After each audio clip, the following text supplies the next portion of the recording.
Saludos familia, soy Nader Manastra.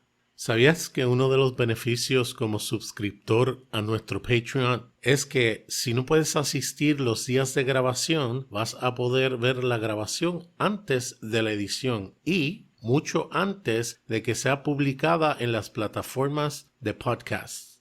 Te invito a que te suscribas a nuestro Patreon. Puedes encontrar el acceso en nuestro Instagram en @pod_dice así. He aquí una muestra de las cosas que suceden.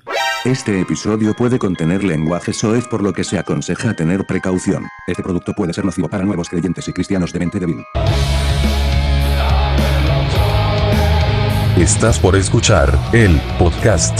Dice así.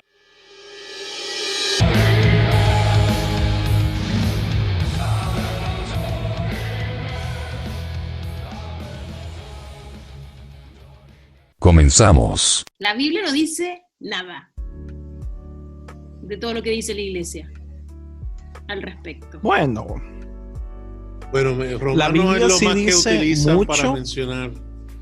pero nada de lo que la iglesia dice, eso sí. Claro, ¿qué dice la Biblia? ¿En qué versículo la Biblia dice que tengas que llegar virgen al matrimonio? Es súper explícito. Ah, no, en ninguno. En ninguna Sí, parte. en ese caso tienen razón. Habla de no fornicar. Bueno, pero no por Que la gente lo traduce como llegar virgen al matrimonio, pero esos versículos, cuando habla de no fornicar, de no adulterar, no se refiere a cuando una persona como que fornica, sino que se refiere al acto de usted ser como un fornicador en serie, de que ese es su estilo de vida. Del mismo modo que habla de los borrachos, no es de los que, como David, que se toma su copita cada vez que... Esa es una buena tal vez se le puede subir. Sí. Es Claro. que, o sea, que usted lo perdió todo, es que su estilo de vida es ser borracho. Entonces es muchísimo más complejo que eso. Pues sí. Jesús O sea, habló acerca de eso. ¿Cómo le explica usted eso a un pastor? Jesús nunca habló de eso. De hecho, Él defendió a una, Jesús nunca habló de la fornicación. ¿no, verdad? No. ¿no? ¿Por qué no están grabando? De Esto hecho, es uno de los excelente. problemas grandísimos, y nosotros Estas son las hicimos conversaciones un de episodio Patreon. de conciencia al respecto, que se llamaba, el episodio se llamaba ¿Qué me hace a mí marido y mujer? Y toda la idea del episodio era explicar por qué nosotros creemos que lo que hace a un hombre y a una mujer marido y mujer es cuando el pastor dice ahora ustedes son marido y mujer. Eso no tiene absolutamente nada que ver, porque hay cientos, hay miles, tal vez podríamos decir millones de personas que se casan por iglesia y un pastor los casa, que no deberían estar casados, que no son felices, que no se aman, que no hay un mutuo acuerdo, que hay un montón de cosas. Y mi ejemplo era que yo conozco montones de noviazgos que son más marido y mujer que muchos maridos y mujeres que yo conozco, sin que un pastor los haya proclamado marido y mujer. Pero ¿qué fue lo que Entonces- Jesús le dijo a la mujer de la from the well? El pozo. Vete y no peques más. No, le dijo de que No. ve y trae a tu marido y dice no tengo marido o algo Sí. así, ¿no? Sí. Eso le dijo. Sí, pero eso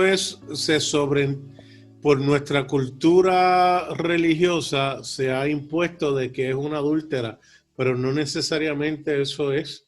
Puede ser que no era exitosa en su matrimonio y sí tuvo muchas parejas, pero no necesariamente que era una Como la adúltera. esposa de Potifar. Pero mi pregunta es que ¿en qué momento de la Biblia se instauró el matrimonio como una ceremonia donde tiene que venir un sacerdote a bendecirlo y a hacerlo oficial? No Creo que existe en la Biblia eso. Creo que fue la Iglesia Católica que implementó eso, ¿no? Pero en la Biblia no existe. Lo que pasa es que No los hay- matrimonios no hay siempre han sido antecedente. fiestas judías, pero son fiestas muy grandes. en sí la ceremonia como la conocemos en este momento nunca fue así. Esto es un sistema social creado para sacar muchísimo dinero de personas que se quieren casar, porque por eso es que los pasteles, el mismo pastel, la misma forma, el mismo diseño para una pareja que se va a casar cuesta 3 veces lo que cuesta ese mismo pastel si fuera para un cumpleaños. ¿Cuál fue la fiesta donde Jesús cambió agua en vino entonces? Fue una Eran fiesta de bodas. una boda. Las bodas de Cana. Pero, Sí. Pero ¿cómo no era? dice. O sea, es que no eran como las Claro. conocemos nosotros. ¿Cómo No es sabemos que cómo era esa boda. los pastores, o sea, yo veo que leen la Biblia en las bodas que ¿cómo se llama? Dan una prédica, en la de nosotros predicaron.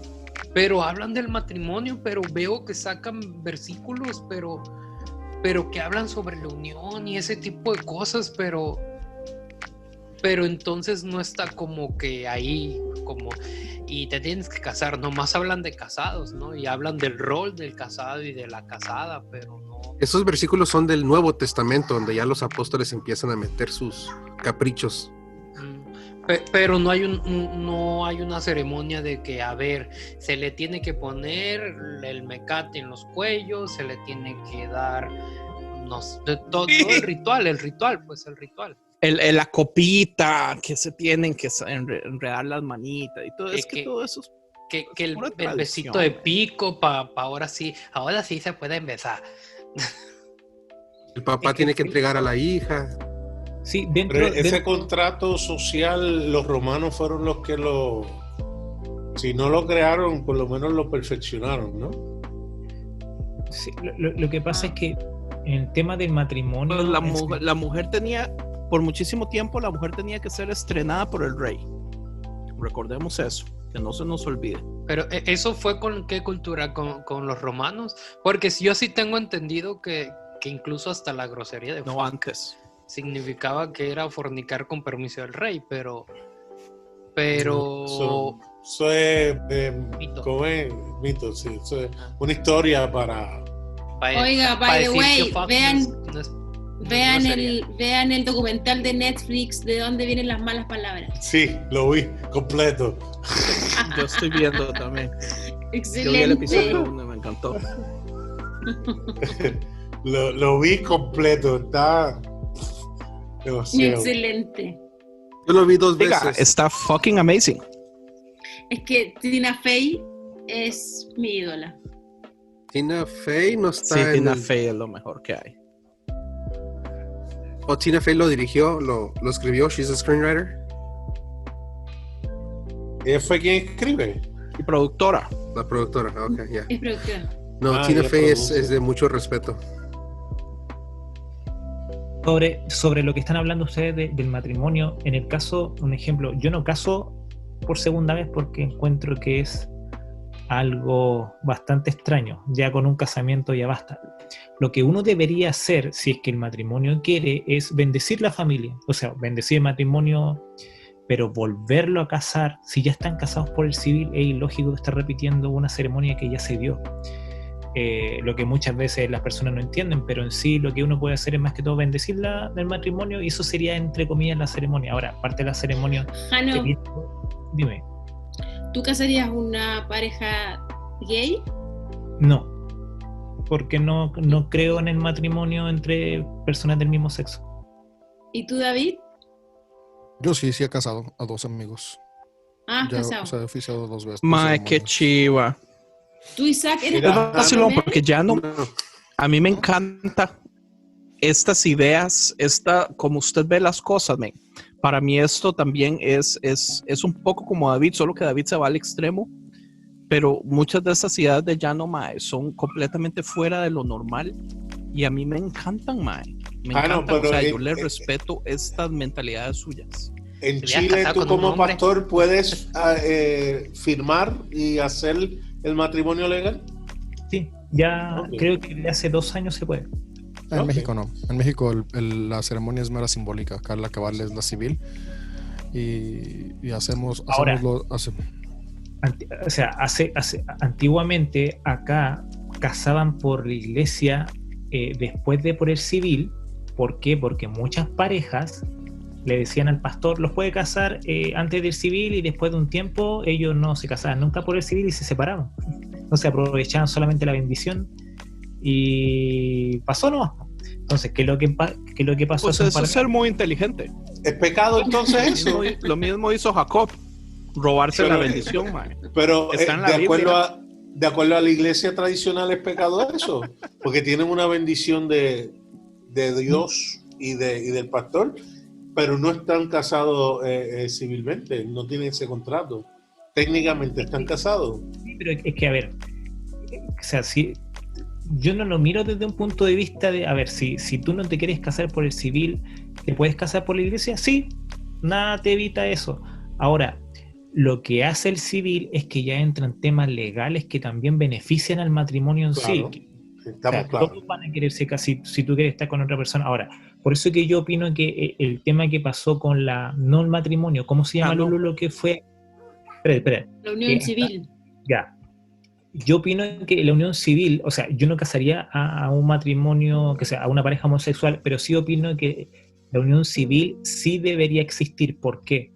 Porque si, un ejemplo, dos hombres compran casa, compran auto, y uno de ellos dos se muere, y se muere justo el que estaba el nombre de la casa, el otro puede perder todo, siendo que los dos estuvieron como contribuyendo en un bien común. Entonces, yo opino que la unión civil mejoró eso de que al final ellos como la unión que tienen... Eso es lo que ellos han querido toda la vida, ya no. Sí, no, ellos eso. Lo que han querido son Y es derechos de interesante- personas casadas. Es interesante que tú pienses así, porque dentro de la iglesia hay quienes dicen no se merece que tenga nada porque está mal. Ahora, ya no. Dos gays se casan civilmente. ¿Usted bendice ese matrimonio? Porque ya los casó el gobierno. Usted no tiene que casarlos. Es que aquí no se casan. O sea, hace una celebración. No, espérate. Aquí lo que hacen se le llama unión civil. Que legalmente tienen como misma ¿Bendice atribución. usted esa unión civil? ¿En una iglesia, en una celebración? A ver, ¿cómo te lo explico? A ver, es que si para mí, estoy dando un ejemplo, el adulterio es pecado, y viene una persona que engañó a su esposa hace 2 días atrás, te estoy dando un ejemplo súper burdo, me dice, quiero que nos case ahora, yo le diría que no tampoco. ¿Por qué? Porque él tiene que arreglar su familia, y cuando yo hablo de arreglar su familia, no digo de vuelve con tu esposa, quizá ya no la quiere, hablo de hace las cosas correctamente. Lo mismo que una Si lo persona hizo hace 10 años que ya y ya ha arregló pasado. su familia. No, hay, sí, obviamente, porque una persona puede volver que sea, una persona puede equivocarse en ese caso. Y si una pareja gay lleva 15 años junta y quiere una bendición. Es que, o sea, yo los puedo bendecir como personas, pero ya ahí bendecir como, a ver, como una unión. Sí, claro, o sea, para mí sería como contradictorio sobre lo que yo creo, o sea. Pero ¿cuál es la diferencia? Un pacto legal que se llama matrimonio, que unifica a dos entidades, a una unión civil, que es un pacto legal también que unifica a dos entidades. La única diferencia es el nombre. ¿Cuál es la diferencia que usted pueda bendecir a uno y al otro no? Porque yo creo que sea, a ver, suena como muy como lo clásico, pero yo creo en un matrimonio y el núcleo del matrimonio tiene que ser de un hombre y una mujer, o sea, es como súper... Pero mira, pues qué son interesante. convicciones, ¿no? Al final de cuentas, creo que eso Claro, es lo que es parte de la y lo importancia. entendemos y lo respetamos, porque está, ¿sabes? Como bien dijo Andrés. Pero mira qué interesante esta otra vertiente. Tú vas a un país árabe donde se permite que un hombre esté casado con 5 mujeres y ya hay una familia hecha de 15, 20 años, como dice Lulú, un hombre con 5 mujeres, ya tienen hijos, se convierten al cristianismo, no pueden volver a su familia porque prácticamente ellos están muertos para ellos. O sea, llega a la iglesia, son cristianos todos, ¿qué tú le vas a decir? Le escoge la primera que te casaste, que es la que realmente es válida, si se casaron bajo otro concepto totalmente distinto. quieren perseverar, quieren ser bendecidos por Dios. ¿Qué vas a decir? Mira, no puedes tener relaciones más que con una, porque realmente, o sea, ¿cómo lo haces? Ahora, la Biblia lo que dice es que, un ejemplo, si pasa ese caso, uno, o sea, tú tienes que, ¿cómo? Espérate, no me acuerdo textualmente, pero dice que ellos ya están como unidos, y tú no puedes rechazar una de las 5. Stays with Arya. Uno no puede rechazar de las 5 4, o sea, ¿por qué? Porque él ya se casó antes de convertirse con ellas. Ahora, son temas como con las pinzas. No, claro. En esto vamos a coger los ejemplos más extremos para tratar de estamos claros, ¿sabes? Pero yo encuentro que está súper, pero está súper bien, creo yo, escoger ejemplos extremos, porque te da cuenta de que finalmente tu teología o tu doctrina no alcanza para los extremos. Correcto. Yo también uso esos ejemplos extremos cuando es de hablar de la prosperidad. O sea, no le voy a ir a hablar de prosperidad a alguien que se está muriendo allá en África o allá en Guatemala, en un lugar tan terrible. O sea, la predicación tiene que ser universal y igual para todos. Claro, obvio. Ahora, cuando no te alcanza, tomar en cuenta que prosperidad para alguien en África no es lo mismo que prosperidad para alguien en Estados Unidos. Ahora, a mí me ha pasado... Yo pienso que cuando tu teología no alcanza para todos, entonces cambia de teología, porque se supone que esto es un mensaje para todos. Pues que no existe una teología que alcance para todos. No, es que Lulú, ¿sabes lo que pasa? ¿Qué? Es que, espérate, Lulú, lo que pasa si Cristo alcanzó para todos. Deja que Jano... Lo que pasa, Lulú, es que hay cosas, te voy a dar un ejemplo mío en cuanto a los tratos. Ya, mi forma de pensar es, te estoy dando un ejemplo de esto, pero a medida que se me han presentado personas para ministrar, para aconsejar, con mi teología se empieza a aumentar porque me presentan casos que yo digo, ¿yo qué hago acá? Entonces, en ese momento, en esos casos, yo creo que la teología de uno crece, porque se te presentan cosas que tú nunca habías vivido, nunca habías conocido, como el ejemplo que me está dando Nader. ¿Qué pasa si un día a la iglesia que yo pastoreo llega un matrimonio, pero que está constituido con 5 mujeres? Lo más probable es que yo lo voy a recibir y no voy a tener ningún problema con ellos. Pero ya ahí voy a tener que tener un trabajo yo con el Espíritu Santo de cómo yo trabajar con ellos, porque estamos hablando de algo totalmente diferente a la cultura que nosotros vivimos, ¿cachai? Lo mismo. Claro. Si llegara 2 gays que fueron casados con unión civil aquí en Chile, lo mismo, yo tendría que, o sea, ningún problema en aceptarlo, obviamente, como a todas las personas, todos nosotros tenemos como cosas en nuestro interior que afectan incluso en nuestra relación con Dios, pero ahí yo tendría que tener como una conversación con el Espíritu Santo de cómo yo puedo tratarlos directamente a ellos sin que los pase tampoco a llevar a ellos. O sea, uno tiene que recibir... Sí, mi amor, oficialmente. Claro, uno tiene que recibirlo a todos, pero yo te digo, hay cosas que en este momento me pueden preguntar y yo realmente no las sé, porque tendría que estar en ese momento como en un país y yo decir, ya, esto es lo que yo tengo que hacer. Mira, te voy a dar un caso de los más... no quiero decir extremo, pero un caso muy famoso. Oral Roberts, un televangelista que mandaba a todo el mundo prácticamente al infierno por cualquier cosa. Cuando su hijo se quita la vida, de repente tuvo un sueño donde Dios le habló y le dijo que su hijo no estaba en el infierno, estaba en el cielo. Cuando antes de eso, el que se quitó la vida, olvídate que eso es un ticket directo para las llamas. ¿Qué cambió? Cambió, está bien, pero cuando él era, ¿cómo se llama? Tajante. Cuando era tajante en su punto de vista, que no había ninguna excepción, tan pronto lo afectó a él directamente, ¡pum!, cambió su manera de pensar. ¿Ves? Eso que lamentablemente... Pero ¿sabes qué pienso? Que entiendo lo que dices, Jano, entiendo lo que dices, Nader, pero a mí una amiga me dijo una vez, ojalá no necesites pasar por la experiencia para poder empatizar con un otro. Oh, claro, Ojalá estoy de acuerdo. Ojalá podamos pensar estas cosas y procesarlas y darlas vueltas y analizarlas para poder tener una respuesta independiente de si lo vivimos o no lo vivimos. Por algo somos seres pensantes. Es que hay cosas no sé si necesitamos tener la respuesta. Sí creo que necesitamos ser empáticos y tener apertura y no creer que lo sabemos todo, pero sí tener la capacidad de abrir los brazos y poder aceptar todo. No, claro. Ahora, Henry Bergson dijo, el ojo ve solo lo que la mente está preparada para comprender.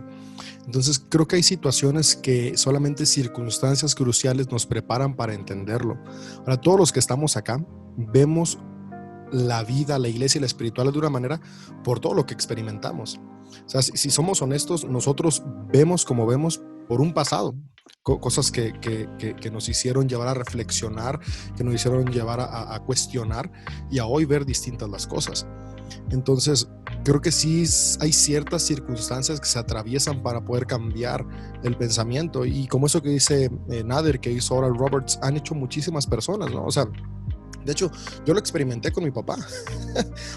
Una de las críticas más grandes que le hicieron a mi papá cuando yo me sumé al liderazgo de la iglesia es: porque ahora que está su hijo, sí. Por ejemplo, hubo una época donde mi papá era muy tajante en cómo se vestían para ministrar, ¿no? Y hasta era así como de, no, es que hay que venir formales porque estás haciendo un servicio para el Señor. Y llego yo con camiseta y es como de, no, ¿saben qué? A todos los que tenían ganas de usar camiseta ya pueden usarla.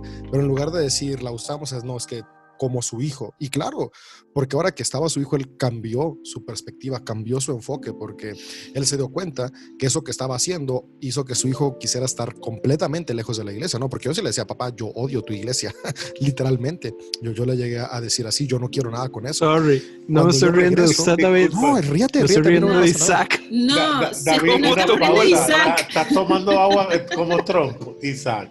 Como Trump. Cuando regreso, obviamente cambia el paradigma de mi papá.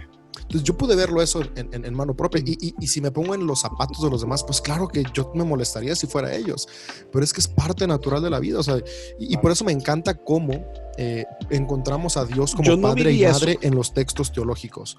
O sea, porque aunque algunos editores sacaron la parte de madre, ahí está explícito, ¿no? Cuando habla de que los cubre con sus alas, los amamanta, o sea, está en la parte de madre, porque al final de cuentas lo que nos está mostrando el escrito bíblico es que la perspectiva cambia cuando vemos desde el corazón de un padre o de una madre. Un padre y una madre ven distinto. Ahora, no siempre, porque somos seres humanos, pero al final de cuentas ahí nos muestra cómo quieras o no, cuando estás del otro lado de la historia, las cosas cambian. Ahorita un escándalo muy grande fue que John Piper casó a su hijo divorciado, cuando John Piper siempre decía como de, no, o sea, si te divorcias ya, se acabó y no hay otra chance, pero como es su hijo, no, pues ahí sí permitió que se volviera a casar. Y lo entiendo, o sea, la verdad es que pues, como hijo de pastor, ¿qué puedo decir? Si a mí me tocó experimentar esas cosas en otro ámbito, ¿no? O sea, tal vez conmigo fue la forma de vestir, el tipo de música. Mi boda fue la primer boda cristiana de nuestra iglesia en la cual hubo música para bailar, en la cual no hubo un culto. Entonces era como de, ¿por qué con él sí y antes no? Pues paradigmas van cambiando. Y creo que son cosas que son inexplicables y que tal vez nos gustaría que sucedieran de otra manera, pero creo que es la única manera en la que van pasando, ¿no? Generaciones van trayendo nuevos paradigmas, van abriendo el corazón de las generaciones atrás, y no siempre pasa. Muchas generaciones no cambian. Pero yo quería hablar un punto sobre lo que dijo Nader del suicidio, que igual yo tengo como una historia familiar bastante larga. Mi abuelo, por parte de papá, él se ahorcó hace muchos años atrás. Creo que mi papá tenía 9 años y luego creo que 20 años después, el año más o menos como el año 96, mi tío, por parte de papá también, su hermano, se suicidó también de la misma manera. Obviamente yo en esa época yo no era cristiano, yo llegué al evangelio a los 19 años y siempre como que tuve esa perspectiva de al final una persona que se mata se va al infierno. Pero cuando nosotros nos ponemos a analizar el tema de la salvación, o sea, yo creo que hay personas que se van a ir al infierno, pero yo no creo que es tan fácil irse al infierno. O sea, no es como que yo quizás pequé, me atropellé en un auto y me voy al infierno. No es tan fácil como la mayoría de la gente a lo mejor piensa. Hace 2 años atrás, una persona que yo conozco, mujer, tomó pastillas para matarse y se murió. Ahora, dentro de ese proceso, las personas que estuvieron con ella dicen que en ese momento, ya antes de morirse, se arrepintió. Pero uno diría, pero es que igual cometió la acción. Entonces, yo conversando con una amiga pastora que, bueno, es mayor que yo, una de las personas que por un tiempo me mentoreó, y conversamos, yo le decía, ya, pero ¿dónde la vamos a velar? Porque dentro de la cultura cristiana, velar a una persona que se suicidó dentro de un templo igual es como complicado. Y lo conversamos y llegamos a una conclusión de que al final, cuando tú velas a alguien, tú no estás velando a esa persona por ella misma, sino que tú estás velándola por los vivos. No sé si se entiende. Entonces, al final, cuando tú vas, haces como, de cierta manera, como el servicio fúnebre, tú no lo estás haciendo por esa persona, porque esa persona ya no está. Tú lo estás haciendo por las personas vivas que están en este momento con ella. Entonces, yo creo que a veces nosotros tenemos como un mal enfoque sobre las cosas que nosotros vivimos. Hoy día yo conversaba con mi esposa, que ella había conversado con una amiga que conoció por homeschool, que nosotros hacemos homeschool, y mi esposa le explicaba que igual ella tenía como paradigmas también, estos tipos como cosas que nosotros tenemos en nuestro interior desde chico. No sé si ustedes se han dado cuenta que a veces en nuestra mente hay como dragones, como estatuas, que cuando entra información como que dicen, no, esto no me parece. Y yo le compré Harry Potter a mi hija. Hace tiempo sí. Pero mi esposa, ella creció pensando el tema de que Harry Potter es como una herejía en él. Así que ella, yo le dije, ya sabes qué, mira, léete Narnia. Y al final Narnia es lo mismo. Habla de magia, brujas, mete la misma información. Ahí hay yugo desigual entre Harry Potter. Tú querías a Harry Potter, tu esposa. ¿Sabes cuál es yo creo que la ventaja que yo tengo, a diferencia de Poli, es que ella, primero hija de pastor, toda su vida creció dentro de la iglesia, del mundo de la iglesia. En cambio, yo recién me metí a los 19 años. Entonces, yo crecí en un entorno, no era un entorno malo, pero mi papá igual tenían valores, pero era igual diferente. Entonces, cuando nosotros los casamos, se juntaron estos dos mundos que igual eran muy diferentes, pero a la vez, quizás, yo no sé si en otra familia hubiera resultado, pero a nosotros lo resultó súper bien. Y la policía se dio cuenta de que a veces nosotros tenemos prejuicios que no sirven de nada en realidad. Hay algo que dice Chesterton o Charleston en un libro que se llama Ortodoxia, que él dice que es bueno moldearle la fantasía, lectura de fantasía a los hijos. ¿Por qué? Porque tú ahí vas creando imaginación en ellos. Pero a veces nosotros, como somos súper legalistas como cristianos, decimos, no, tú esto no puedes leer, no, tú esto no. ¿Y cuál es la idea si al final nosotros prácticamente a nuestros hijos queremos meterlos en una burbuja, y va a llegar un momento en que, por eso que los cabros, cuando llega una edad, se quieren mandar a cambiar y quieren tener todas las experiencias que no tenga? Entonces yo prefiero que mi hija vaya al cine, comparta, lea cosas que a lo mejor van a pensar que, no sé, pues como Harry Potter hablamos de brujas, cosas que a lo mejor son tan básicas, porque no quiero que lleguen... Dime. Hanna, ¿y por qué le haces homeschooling? No, por un tema de educación chilena, que a mí me carga la educación chilena.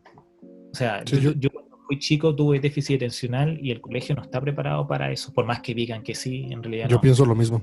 Yo con mi esposa estoy platicando sobre dar homeschool a mis hijas, porque igual la educación mexicana es malísima.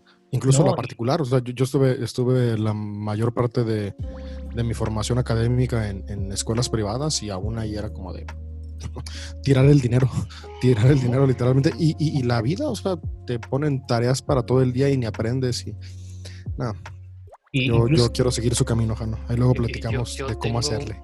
Yo tengo una queja con el sistema académico de México. Yo soy alguien que tiene hiperactividad y a mí me jodieron mi autoestima de alguna manera porque siempre me sentí burro, siempre me sentí que era un mal alumno. Entonces ya hasta en la universidad y en los trabajos me ha tocado que la gente me dice, güey, eres bien inteligente, y yo así como, no mames. Es que lo que pasa es que lamentablemente dentro, no sé si será en Estados Unidos o en Europa, pero dentro de la educación latinoamericana existe, o sea, tú eres el profesor y tú como profesor tienes que ver 40 niños. Y esos 40 niños tienen diferentes formas de aprendizaje. Entonces, tú no... pero ¿qué es lo que pasa? Que el profesor, obviamente igual, yo me pongo en el lugar de ellos porque no van a tener tiempo para explicar de diferente forma a cada uno de los alumnos. No hay tiempo. Entonces, ¿qué es lo pero... Ajá. Pues, de todas maneras, o sea... Pero prefiero la escuela que mis papás me hubieran dado clases, ya me hubieran volteado la casa. Sí, pero eso está cambiando, porque por ejemplo, ahora a través de esta pandemia, Javier, quien hace podcast conmigo, él corre un colegio, él es el dueño de un colegio cristiano y han tomado un sistema que se llama Learn by Leadership, donde toman esos estudiantes que están adelantados y le están dando a ellos a enseñarle a los que están más atrasados. Y los resultados son extraordinarios. Primero, porque es un peer con un peer, tienen la misma edad, o sea, que no se ven intimidados, que es el maestro y qué sé yo, tienen esa amistad y él dice, mira, nada, esto ha sido... Yo lo que hago es que, como ahora es por Zoom, saco a 2 estudiantes, el que sabe el material y el que necesita ayuda, lo pongo en un salón aparte virtual y cuando terminan, el muchacho, el que está atrasado, termina entendiendo el material y una cosa exitosa. Y eso está bien chido, porque gracias a la pandemia ahora en México probablemente ya puedan activar eso del homeschool, porque hay papás que se dieron cuenta que sus hijos están aprendiendo más con ellos que con la escuela.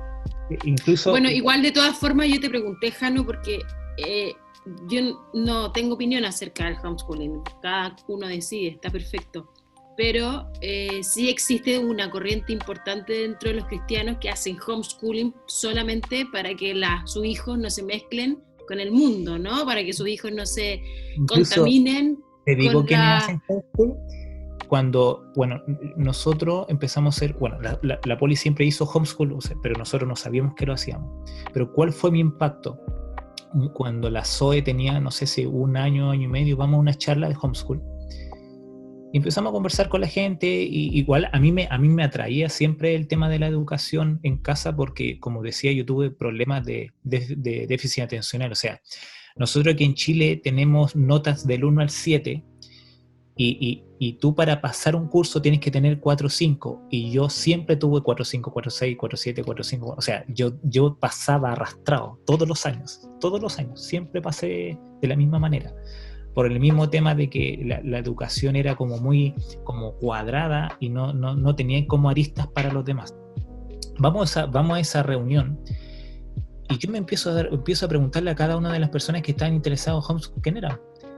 Y ahí me encuentro con que un director de colegio estaba haciéndole homeschool a los hijos, una profesora de matemática, un profesor de biología, una profesora de inglés. Entonces, y nosotros quedamos, o sea, si las personas que trabajan en la educación están sacando a sus hijos para hacerle homeschool, ¿qué nos quedaba a nosotros? O sea, fue igual como un impacto como fuerte eso. Además que mi señora también trabajaba en colegio y trabajaba en un colegio pituco. O sea, aquí nosotros hablamos de que los colegios pitucos son los colegios que tienen plata. Y los niños hacían lo que querían. ¿Por qué? Porque como tienen los papás dinero, entonces tú no puedes llamar en la atención. Entonces fue como un impacto y dije, chuta, o sea, si estas personas están sacando a sus hijos del sistema, entonces es por algo, porque ellos conocen realmente el sistema y no es tan bueno como la pintan. Y sabes que, obviamente, eso tiene, o sea, hay cosas como que uno dice, que al principio son negativas. Ejemplo, no existen celebraciones como anuales. No sé si ustedes en sus países celebran como cada año, fin de año, de ya la presentación de su hijo. Y para mis papás y para mi suegro era igual un tema, porque decían, chuta, no vamos a estar en una graduación de primero básico, de octavo básico. Y el tema también social, de la convivencia, del respeto, de los límites. ¿Qué pasa mira, ahí? Yo hace un tiempo yo subí una imagen a Instagram de que igual ese es un mito, porque un ejemplo, mi hija no necesita 40 amigos alrededor de ella.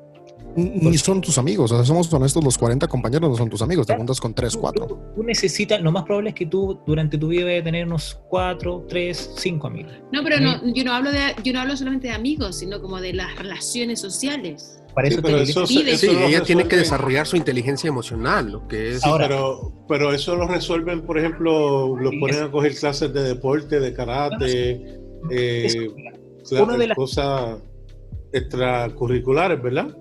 Sí, una de las cosas que nosotros siempre nos decían, el tema de la sociabilización. Y yo te digo que Zoe es una persona que si está despierta viene para acá al lado y le empieza a meter en conversa a usted sin conocerlo. Pero ¿por qué se tornaba eso? Porque, o sea, quizás ella no va al colegio, pero ella tiene vecinos. Yo te digo, desde que mi señora va a comprar el pan hasta que vuelve, habla con todos los vecinos.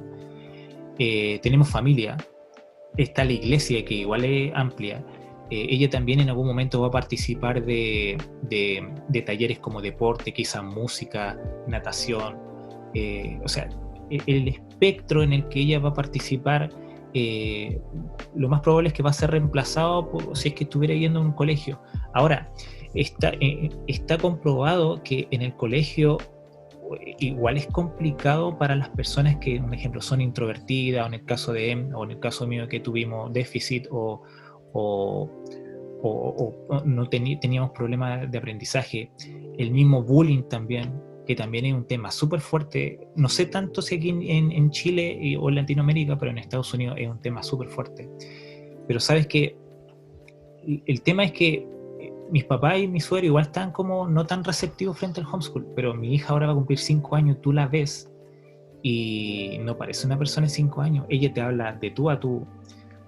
El año antepasado, antes de la revuelta social aquí en Chile, hicimos una actividad que juntamos a todas las familias de homeschool de la ciudad de Quillota. Y fueron profesoras también, porque eran amigas de la misma mamá. Y sabes que las profesoras empezaron a mirar las actividades y entre ellas se conversaba, porque uno estaba tomando atención de lo que ellas decían. Decían, ¿y tú crees que tus niños van a hacer lo que están haciendo estos niños? Y decían, no. O sea, ninguno de los niños que yo tengo van a tener el carácter que tienen esos mismos niños. ¿Por qué? Porque el niño de homeschool, como tú le enseñas de una forma directamente a él, aprende mucho mejor. El niño de homeschool, la diferencia con un niño normal de un colegio es que ellos, cuando tú les preguntas algo, te miran a los ojos. Pero un niño de colegio no te mira a los ojos, ¿no? Y hay muchas cosas que tienen diferencia. Sí, yo estoy estudiando el tema mucho porque digo, me interesa para mis hijas. Y igual he conocido a mucha gente de homeschool como tienen un nivel mucho más alto. Y yo lo puedo ver en mi vida. Yo no tuve homeschool, pero mi abuela, ella fue maestra, que en paz descanse, y ella me enseñó a leer, escribir, sumar, dividir, multiplicar. O sea, como lo básico, ella me lo enseñó. Y lo aprendía jugando. O sea, ella me daba clases 1 hora al día y jugando conmigo. Cuando yo tenía 3 años y medio, yo sabía hacer eso. Yo entré a kinder sabiendo leer, sumar, restar, multiplicar y dividir. Y entonces yo no aprendí ya nada en la escuela, porque de kinder a como 3º o 4º de primaria es lo que te enseñan.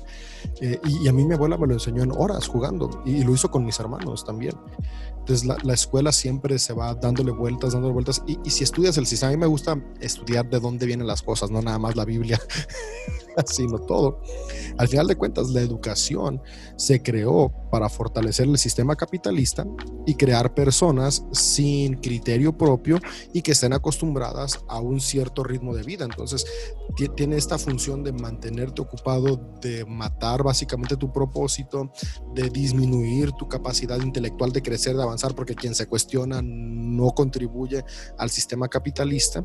Y no es que sea socialista, soy libertario, pero Pero sí, o sea, el sistema educativo está hecho para eso, para crear básicamente personas que trabajen en una,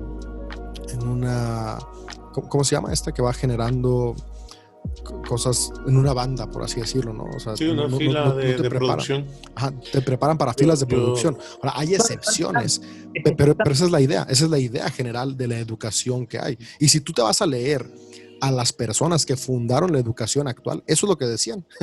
Básicamente es lo que decían. Entonces yo cuando me di cuenta dije, no manches, pues con razón hacen lo que hacen, ¿no? Y por eso hay tan poco criterio y hay tan poco avance.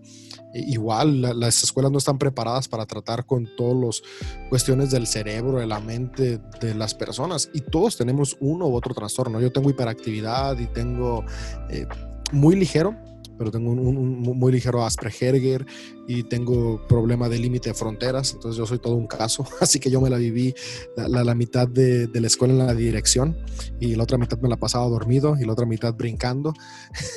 Entonces era un caos donde yo me he dado cuenta cómo la escuela no está lista. Yo veo a mis hijas ahora y digo, quién sabe si aún la institución más, entre comillas, preparada pueda darle lo mismo que uno podría prepararle. Y ahora, lo que decías de la socialización, algo que ya hacemos desde ahorita con amigas de mi esposa es hay comunidades para que los niños socialicen. Entonces nos juntamos de manera específica. El fin de juntarnos con otras personas es que nuestros hijos convivan. Entonces nos juntamos distintos padres que tenemos hijos de las mismas edades. Entonces nos vemos para comer. O sea, nos hemos hecho amigos por nuestros hijos, ¿no? Donde queremos que ellos vayan conociendo, vayan conviviendo, vayan teniendo estos momentos para aprender a socializar, porque sí es importante socializar. Pero, como te digo, incluso hasta es un ambiente que tú cuidas, porque en la escuela nadie te cuida. O sea, en la escuela los maestros no están viendo qué sucede en un momento complicado, no intervienen, a ellos les vale. Acá como papás tú estás atento, estás viendo. Yo pienso, a mí tantas cosas que me tocó ver desde el área sexual en mi escuela, que los maestros jamás se dieron cuenta porque no hay nadie cuidando, que en una comunidad de aprendizaje que estamos los papás, obviamente nos damos cuenta. Entonces, son distintas cosas que van ahí como creando esta balanza. Bueno, yo pienso que viene un cambio importante en el universo de la humanidad y que claramente se necesita gente no adoctrinada en la educación. Entonces, bien por el homeschooling, yo lo apoyo, sin embargo lo apoyo cuando son visiones así de en contra del sistema, no para meterte en una burbuja, para no contaminarte con el sistema. Eso es lo malo. Pero ¿sabes qué? Mira, antes que diga, yo tengo una amistad que ellos les dan homeschooling a los hijos y realmente es un gusto ver cómo ella comparte prácticamente todo lo que hace porque es maestra y es lo que dice David. Ese niño ha aprendido jugando lo sensorial, los números, y lo ves y es tan brillante que uno se queda como que perplejo. Entonces ellos tienen una comunidad donde las actividades sociales se reúnen y hacen giras o van al parque y ese día es para ellos compartir. Y no ha sufrido nada ese muchacho. Hay una charla TED de un niño de 12 años que la da hablando del homeschooling. ¿La han visto? No. Mándala. Véanla. La voy a buscar y se los voy a mandar el link porque es increíble. Tiene 12 años el cabrón. Mi esposa, igual, bueno, al principio nosotros comenzamos con influencia de personas cristianas, pero ahora mi esposa ha estado escuchando harto podcast y leyendo harto de personas que hacen homeschool que no son cristianos, pero para buscar diferentes formas. Incluso ella creó una comunidad en Latinoamérica de personas que hacen homeschool. Ahora, la idea de esta comunidad es que igual tienen que ser personas que sean por lo menos creyentes cristianas. Dentro de esa comunidad igual hay católicos y otras personas. Y ahí mismo ellos se van como retroalimentando. Yo creo que una de las cosas más importantes si uno quiere hacer homeschool es rodearse de una comunidad que haga homeschool. Sí, porque por medio de eso se van a ir retroalimentando. Así es. Sí, no, mi esposa y yo buscamos lo contrario, buscamos que fuera una comunidad que no fueran cristianos. Porque queremos crear un espacio más sincretista. Ahora lo respeto, ¿no? Hay de todo. Pero cuando estuvimos revisando, porque tenemos amigos cristianos que tienen hijos de la edad que ya están haciendo homeschool, y cuando nos presentaron los materiales fue como de, o sea, yo, David López, no quiero que mi hija aprenda a contar con el arca de Noé, ni cosas por el estilo. Entonces, Sí, por eso. muchos materiales acá en México para homeschool cristianos, así están, ¿no? Cristiano, sí, sí. Y incluso está la clase de doctrina y dije, no, yo no quiero. Entonces, estamos como buscando ese otro lado. En Chile, no sé cómo sea, pero acá abrazan mucho el sistema americano.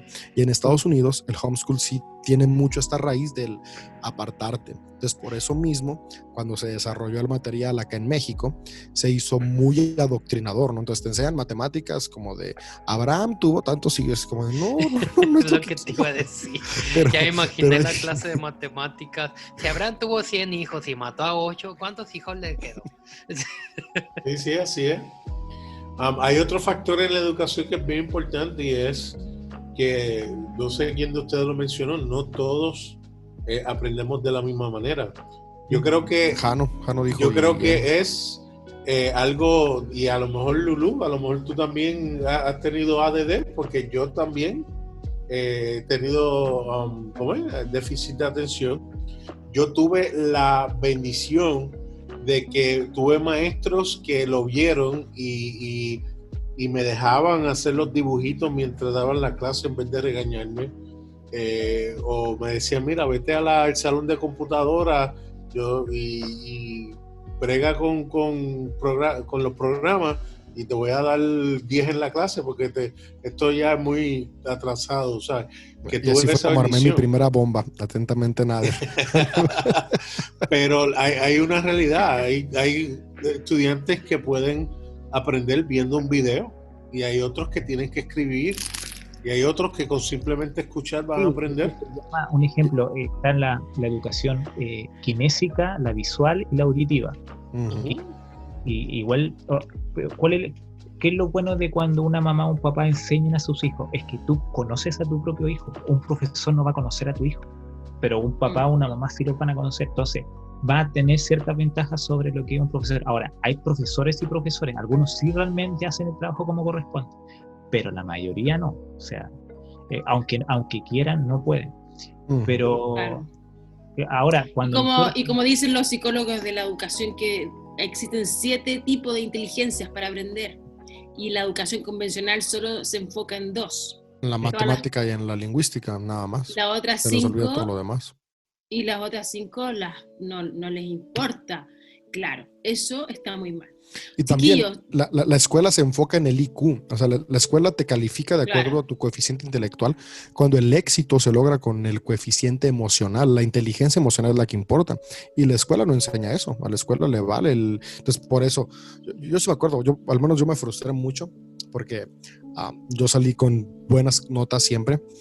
Mi cerebro raro es así, tan raro que aunque no ponga atención aprendo. Tal vez por eso puedo tener muchos datos aún con déficit de atención e hiperactividad.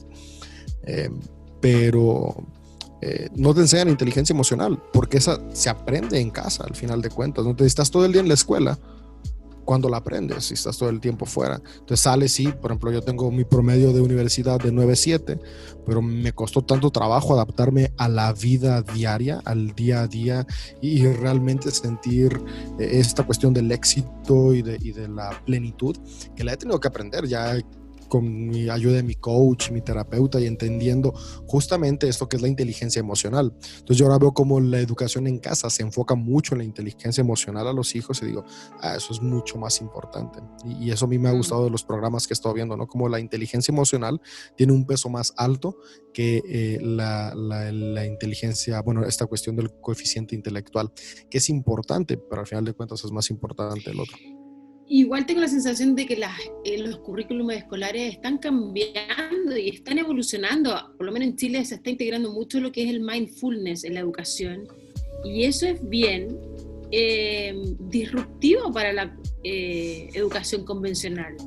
Que a los niños les enseñan a escuchar, a meditar, a pensar, a estar en silencio, a escucharse a sí mismos. Es algo bien, creo yo, que aporta mucho a la educación. Y eso está sucediendo. No sé si será algo real y que provocará el cambio, pero al menos se están abriendo a eso, ¿no?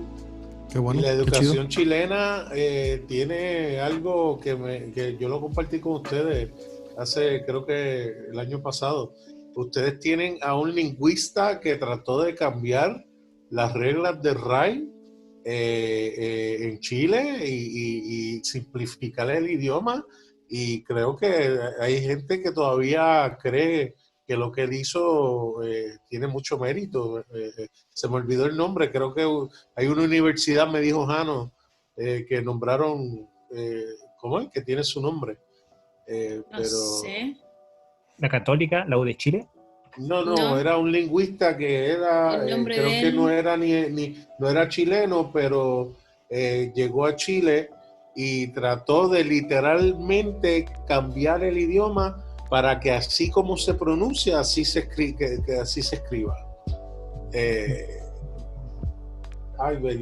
Después le envío el A ver, el espérate. nombre.